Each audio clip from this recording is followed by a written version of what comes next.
Olha, São Paulo sofreu nessa segunda-feira com um dos piores temporais dos últimos anos, prejuízos na casa de dezenas de milhões de reais. E quais as ações do poder público em resposta à chuva que atingiu o estado de São Paulo? Para responder essa e outras questões, gentilmente nos atende o governador em exercício do estado de São Paulo, Rodrigo Garcia, do Democratas. Governador, bom dia, mais uma vez obrigado pela gentileza de atender a Jovem Pan.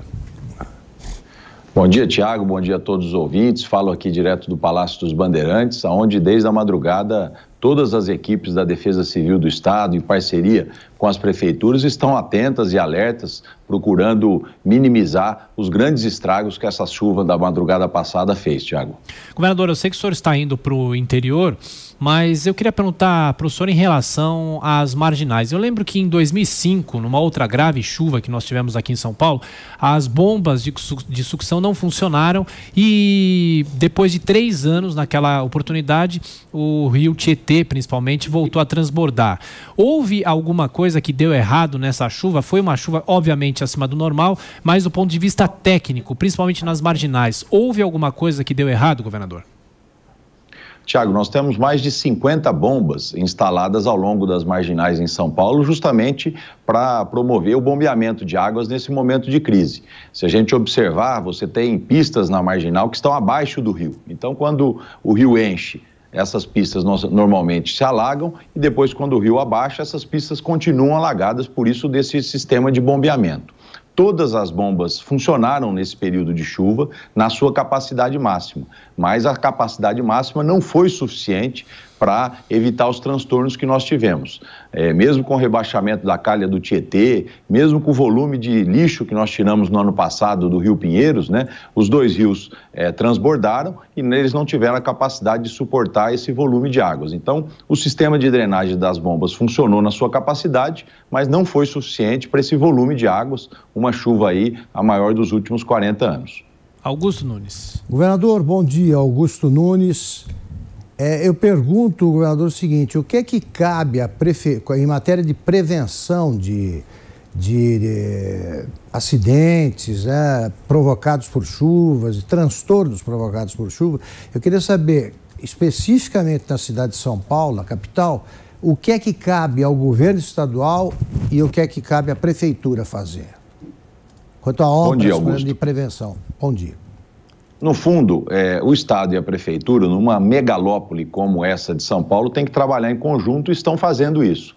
Você tem, por exemplo, mais de 30 piscinões na cidade de São Paulo, mais de 25 piscinões na Grande São Paulo, né, tentando minimizar esses problemas de chuva. São Paulo é uma megalópole com 17 milhões de habitantes na região metropolitana, muito impermeabilizada, basicamente uma bacia que quando chove enche, né? Mas o Estado e a Prefeitura vêm realizando várias ações em conjunto. E se a gente observar o volume de chuva que caiu, a cidade parou, o estrago que isso fez na cidade, graças a Deus a primeira preocupação do poder público é que não haja vítimas nesse tipo de ocorrência. E até agora na Grande São Paulo nós não tivemos vítimas fatais, né?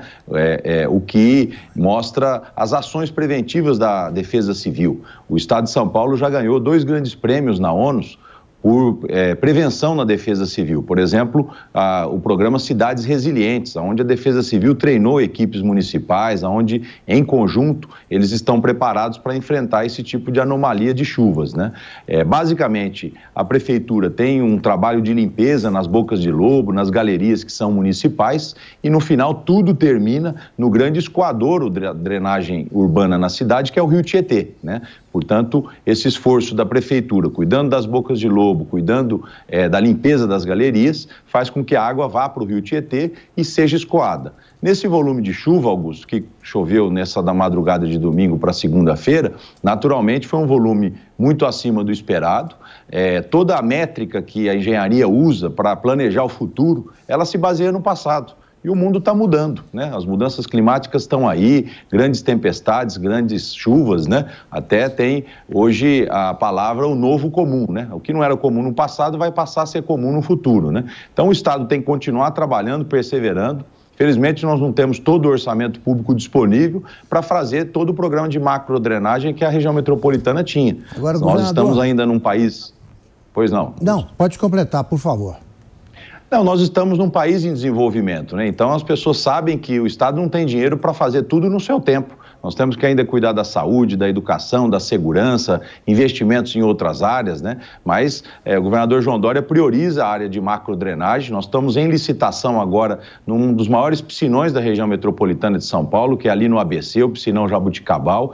Temos mais 3 projetos prontos, vamos buscar recursos e apoio para o governo federal para a gente também fazer esses investimentos. É perseverar nesse programa de macrodrenagem que está pronto, mas que muita coisa foi feita, mas tem um longo caminho pela frente, Augusto. Agora, quanto às marginais, governador, quase não há áreas permeáveis. Ali a chuva não tem, a água não tem para onde ir. Não foi um erro construir mais uma pista, no governo José Serra, mais uma pista na marginal? É mais asfalto impedindo que o solo, né, absorva a água? Eu diria que essas últimas pistas da marginal não foram necessariamente as grandes vilãs desse processo. Você conhece bem a capital de São Paulo, sabe que a capital se espraiou nos últimos anos, né? Uma cidade que cresceu muito. Para você sair do centro até o final da Zona Leste são 30 quilômetros, até o final da Zona Sul 40 quilômetros, basicamente uma área muito impermeável.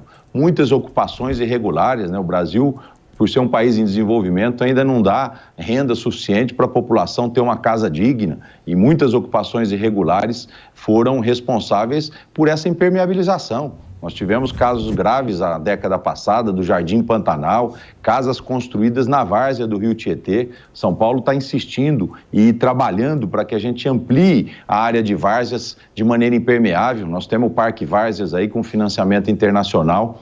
O ano passado nós entregamos mais de 100 mil metros quadrados dentro desse parque para tentar devolver a várzea para o rio, né? O rio, naturalmente, quando chove, ele ocupa a sua várzea. E hoje a várzea está ocupada por bairros na Zona Leste de São Paulo. Ou seja, a solução ideal, Augusto, seria remover essa população toda. São centenas de milhares de famílias, mas o Estado não tem dinheiro. O caminho certo seria esse. Portanto, o Estado está fazendo aquilo que é possível no seu tempo, que é esse programa de drenagem com piscinões e com rebaixamento da calha. Governador, agora para encerrar, a chuva não atingiu só a cidade de São Paulo e a região metropolitana, né? Atingiu bastante também o interior, inclusive teve a morte de um caminhoneiro na rodovia ali na altura de Botucatu, na Marechal Rondon.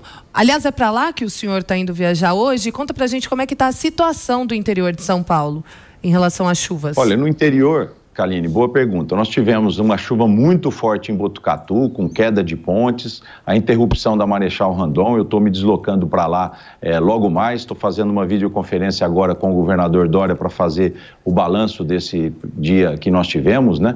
Mas vou para o interior e basicamente a cidade de Botucatu foi a cidade mais atingida do interior de São Paulo. Essa frente fria veio pelo litoral, passou pelo Vale do Ribeira e subiu ali por Botucatu, Sorocaba, entrando aqui na capital por Osasco, que foi uma cidade que teve deslizamentos. Então, agora aparentemente o tempo vai melhorar, né? Nós temos ainda chuvas, mas nada comparado à chuva que tivemos, né? E no interior nós tivemos essa vítima fatal em Botucatu e ainda tem um casal desaparecido na cidade sem nenhuma confirmação de óbito, né? Eu vou indo para lá para que a gente faça as ações mitigatórias nesse primeiro momento. A Defesa Civil do Estado já está lá presente desde ontem, apoiando a Prefeitura com mantimentos, com cobertores, enfim. E agora avaliar as obras de infraestrutura necessárias para que Botucatu tenha a sua vida restabelecida, né? E aqui na cidade de São Paulo, aparentemente, a vida voltando ao normal, os pontos de alagamento mais críticos já não tem mais, né? E temos que ficar alertas e acompanhando junto com a Prefeitura de São Paulo. Eu já conversei com o prefeito Bruno Covas hoje pela manhã, com o governador João Dória, e todas as equipes estão mobilizadas para fazer com que esse estrago que ocorreu com a chuva seja o menor possível. Governador, rapidamente, agora sim, muita gente perguntando sobre o piscinão do Morumbi. Mais uma vez a área social do clube foi totalmente inundada. E quando São Paulo estará um pouco mais preparada, a cidade especificamente estará mais preparada para enfrentar um temporal como esse? 2 em 1. Olha, Tiago, ontem mesmo, numa reunião com o prefeito Bruno Covas, o prefeito já estabeleceu a canalização do córrego do Antunico, que é um córrego que passa ali dentro da favela de Paraisópolis, né? E o Estado fará um piscinão ali no Morumbi, até para que a gente possa absorver essa água que a canalização vai nos trazer, né? É uma obra de 70 milhões de reais que o DAE, nosso departamento, será o responsável, e nós vamos licitar essa obra esse ano. E nós pretendemos também, Tiago, consolidar um volume de obras na região metropolitana e na capital, na área de drenagem, e lutar junto ao governo federal, junto aos órgãos de financiamento, para que a gente tenha esses recursos nesse ano para fazer frente ao próximo verão. É o que eu disse, né? O plano de macrodrenagem da metrópole está pronto, grande parte dele foi executado, mas nós temos um longo caminho pela frente, né? E o piscinão do Morumbi está dentro desse planejamento, junto com outros 2 piscinões ali em Franco da Rocha, que, na nossa visão, nesse momento, são os principais de serem construídos. Governador em exercício aqui de São Paulo, Rodrigo Garcia, mais uma vez, muito obrigado por nos atender e bom trabalho, boa viagem. Muito obrigado, um bom dia a todos os ouvintes da PAN.